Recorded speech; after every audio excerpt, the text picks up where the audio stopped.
Muy buenas tardes, Gustavo. Manuel, por encima de las ventas y el escenario actual, ahora vamos con él. Hace unos meses hablábamos de lo que se tarda desde que pagas un coche hasta que este coche se te entrega. Eran muchos meses. A mí me parecía que por encima de todo era el principal problema al que se enfrentan los concesionarios y el sector en Canarias. No te incentiva mucho que te digan que pagas ahora y que te lo llevas en 7 meses. ¿Esto ha mejorado o tiene visos de empeorar? Bueno, permíteme primero una puntualización. No pagas ahora. Haces una pequeña reserva mínima y pagas cuando recibes el producto. Eso como primera puntualización. Ciertamente no ha mejorado demasiado, pero tenemos visos de que puede mejorar o de que está en camino de mejorar, sobre todo para el segundo semestre de este 2023. Pero ciertamente se nos han quedado a nivel nacional más de 100.000 unidades en esa situación.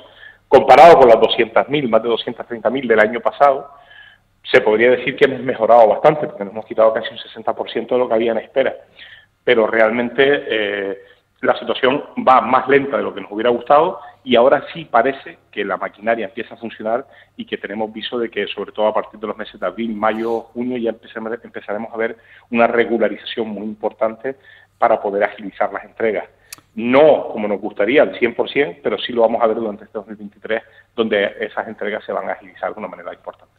2022 cierra con una caída del 24% con respecto a 2019. Sinceramente, no es por ser agorero, pero el optimismo gubernamental con las cifras de todo contrastan con la realidad de la vida, ¿no? Por ejemplo, hay más trabajadores que nunca en Canarias, pero el PIB ha caído en 5.000 millones con respecto al del 2019. Las previsiones apuntan a que la cesta de la compra se va a seguir disparando. La vivienda en alquiler ya alcanza una subida de casi el 20%. Quizás el coche sea lo último en las prioridades. Hombre, Gustavo, tú que eres un hombre leído y sobre todo con muchísima experiencia en este mundo de la información, sabes perfectamente que en un año electoral nunca hay una cifra mala, por lo menos para los que gobiernan. Entonces, yo creo que tú lo has dicho, Manuel, por lo menos para los que gobiernan. Bueno, por eso, pero ni usted ni yo gobernamos, ¿no? Sí. No, por eso le digo, por lo menos para los que gobiernan.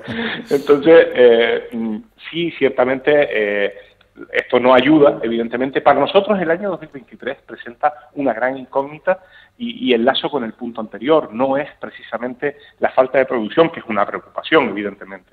Es quizás cómo van a recibir los tipos de interés, porque igual que te digo, cuando un cliente hace un pedido con nosotros y ese coche le llega a X meses, 4, 5, 6, los que correspondan, cuando lo paga realmente, cuando lo recibe, y el precio del dinero, y en Canarias se financian más del 92% de los vehículos que se venden, el precio del dinero está variando. Y ese es un indicador que a nosotros nos preocupa mucho, porque si suben las hipotecas, tenemos una inflación disparada, y encima no suben los tipos de interés de los créditos al consumo, pues la situación pinta bastante complicada. Y es nuestro gran miedo, qué es lo que nos puede afectar en 2023. Aparte de todo lo demás, de la guerra de Ucrania, del transporte, de los microchips, aparte de todo eso, como el salto mortal no tenía los suficientes bucles en el aire, pues hemos sumado ahora el incremento de tipos de interés a casi a niveles históricos y de récord, lo que es muy malo para las familias y las empresas canarias.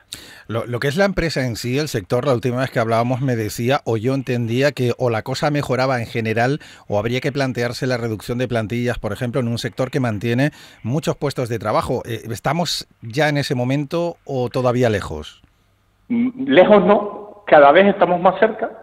Pero por esto que te digo, ten en cuenta que nos sigue faltando un cuarto de la producción que teníamos el último año, permíteme la expresión, y sí, que nadie se moleste, normal, que podemos considerar 2019, ¿no? El cierre a 31 de diciembre de 2019. De ahí adelante, bueno, pues el 20 que les voy a contar, es la primera vez que históricamente se paraliza el mundo. El 21, pues hubo momentos muy complicados. Y el 22, que ya ha sido esa máquina recuperando, pues hemos tenido todos esos inconvenientes en la producción, en el transporte. Bueno, pues ciertamente durante todo ese tiempo se ha mantenido la empleabilidad. Es un sector donde el 93% de los contratos, y estos sí son fijos de verdad, no de estos nuevos, sino de los de verdad, se ha mantenido un 93% del equipo de la gente, de los hombres y mujeres que trabajaban en el sector. Estamos haciendo esfuerzos muy importantes, las cuentas de explotación, el músculo financiero empieza a resentirse y todavía, cuando a mí alguien me pregunta cuál es el gran objetivo de Faconauto Canarias, de sus asociados y de la patronal de Faconauto España, es conservar la empleabilidad. Ese es el verdadero reto de estas empresas y ese es el verdadero reto de este sector, que los hombres y mujeres que están formados y trabajando desde hace muchísimo tiempo, que puedo asegurarte que es de generación en generación, porque ha habido generaciones completas trabajando en el sector, pues puedan seguir haciéndolo y puedan seguir desarrollando la labor y que esta situación no afecte a esa empleabilidad tan estable que siempre nos ha caracterizado. Y el debate sí que va a seguir un año más sobre si hay exceso de coches en Canarias o no. Todo sigue siempre girando alrededor de esas horas punta, por ejemplo en la TF5, en el acceso por el norte a Santa Cruz de Tenerife, la salida al Sebadal, en Las Palmas de Gran Canaria, junto con el puerto. Ahora guaguas y tranvías gratis, seguimos con la fantasía del tren. ¿Estamos perdidos en política de movilidad o no? ¿La solución es dejar el coche en casa? Yo le voy a contestar primero, le voy a contestar a esa pregunta, pero primero le voy a decir, también nos hemos planteado que nos sobran turistas, ¿verdad? Y el gran motor económico de Canarias, y se ha demostrado en la pandemia, es el turismo. Hombre, el motor económico para algunos sí es, ya podemos debatir si para el resto. Pero eso le digo que a veces lo de la palabra sobran, como dicen algunos, sobra esto, sobra aquello, habría que evaluar qué empleabilidad dan, qué estabilidad dan, qué aportan antes de decir. Sobre la movilidad, pues nosotros echamos en falta que el 1 de enero entró las zonas de bajas emisiones en toda Europa, pues de manera obligatoria, y en Canarias de los 8 municipios ninguno tiene un plan definido. La ciudad de Las Palmas empieza a dar pequeños retazos de información, pero no está consultando con nadie, ni ha creado, ni hay una mesa de trabajo, no se está avanzando en ese sentido, y ya no le cuento de los otros 7 municipios afectados por esta norma. Yo creo que la movilidad requiere un estudio más profundo, la movilidad. Y hay lugares donde se está trabajando, pero no acaba de llegar o no acaba de salir de la propia fotografía. Y usted sabe que yo muchas veces le digo que hay instituciones que les encanta Instagram, que es el gran invento de ellos, porque les encanta sacar una foto y poner una piedra, pero después el día a día, como usted bien sabe, es muy diferente, y las familias, las economías canarias, cuando se habla de restricciones, cuando se habla no, es que por aquí solo puede entrar este tipo de vehículos, como ocurre en la zona de bajas emisiones, mire, es que la renta per cápita de los canarios a lo mejor todavía no estamos preparados, y los niveles de contaminación o los niveles de preparar esas zonas de bajas emisiones o esa nueva movilidad, a lo mejor las familias canarias no tienen la misma capacidad que tiene una familia alemana, por ejemplo. Sobre eso precisamente le iba a preguntar ahora, porque Las Palmas de Gran Canaria efectivamente ha trascendido que están estudiando parte de la zona de las Alcarabaneras como zona de baja emisión, pero esto al final es el que tiene un coche de más de 20.000 euros, igual puede entrar, y igual no va a trabajar, pero el proletario del metal con su antiguo coche incambiable, que no puede cambiarlo ni deseándolo mucho, tendrá que buscar una alternativa. Y esto, si se implanta, va a ocurrir. Al final, en una gran ciudad como Madrid o Barcelona puede tener un sentido, pero en el formato y en el concepto de las ciudades, en Canarias, ¿cree usted que tiene sentido esa zona de baja emisión? No, y teniendo en cuenta también un dato que acaba de poner encima de la mesa, y es la renta per cápita de los sueldos que se cobran aquí, de la capacidad de poder adquisitivo que tiene un trabajador medio en Canarias, ¿no? Yo, Gustavo, me levanté esta mañana preguntón, y le voy a preguntar a usted, ¿usted cree que Canarias tiene un problema claro y evidente de contaminación? ¿Que tenemos el mismo problema que las 27 realidades que gobiernan Europa? Yo creo que no. Aquí hay un maravilloso invento que se llama Alisio, que mueve muy bien. Entonces, no hagamos las mismas restricciones con el problema que usted acaba de nombrar de ciudades como Madrid, Barcelona o otras grandes ciudades europeas con respecto a la nuestra. Pero es que además, si nos comparamos en ese nivel de contaminación, que evidentemente el nuestro es mucho más bajo, nos tenemos que comparar también en el nivel de poder adquisitivo, de músculo financiero por parte de las familias canarias. Entonces, vamos a intentar pensar en ese señor que va a trabajar por la zona carabanera con su coche, que no lo ha cambiado seguramente porque no ha podido, no porque no ha querido, y que, claro, económicamente pues le cuesta llegar. ¿Qué hacemos? ¿Lo mandamos a caminar? Como alguien dijo, porque también otra de las cuestiones es no confundir zonas de bajas emisiones con zonas peatonales, que son dos políticas de movilidad totalmente opuestas y que no tienen nada que ver entre sí. La peatonalización es una cosa y las zonas de bajas emisiones es otra. Entonces, yo creo que lo que falta es un verdadero plan de movilidad, y aquí lanzo el guante no solo a los ayuntamientos, no solo a los cabildos, sino también al Gobierno de Canarias, y dentro de ese plan de movilidad hay que recordar que las zonas de bajas emisiones, Canarias, está exenta, no es como el resto de zonas del territorio español, y aquí la comunidad autónoma sí es partícipe. En la otra es el Estado con los ayuntamientos, y aquí es partícipe la comunidad autónoma.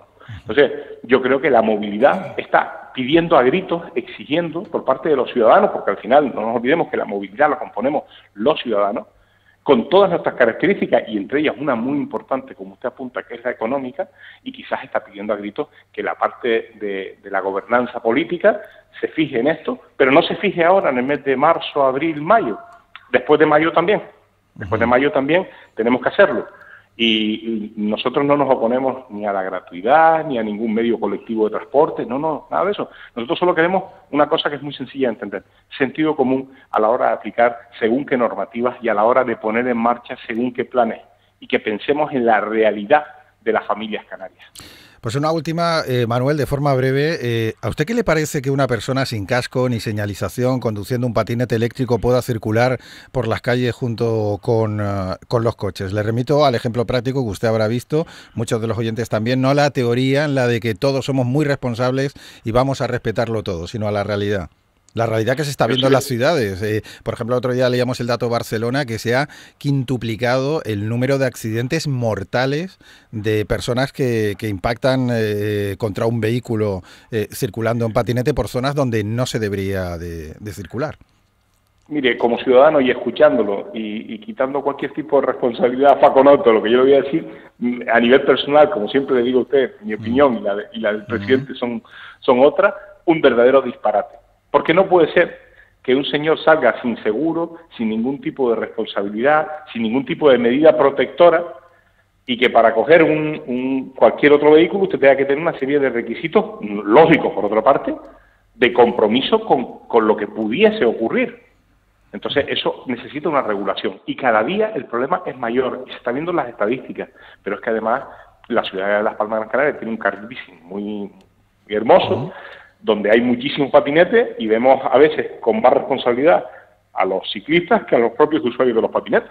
Donde otra cosa muy importante, ahora la moda es llevar a dos, y no veo que nadie pare a nadie cuando eso es un vehículo personal, no es para llevar a dos personas sin casco y, como bien dice, impactando a veces contra peatones más que contra vehículos. Pues Manuel Sánchez es presidente de Faconauto Canarias, gracias por atendernos y muy buenas tardes. Muy buenas tardes, un placer como siempre.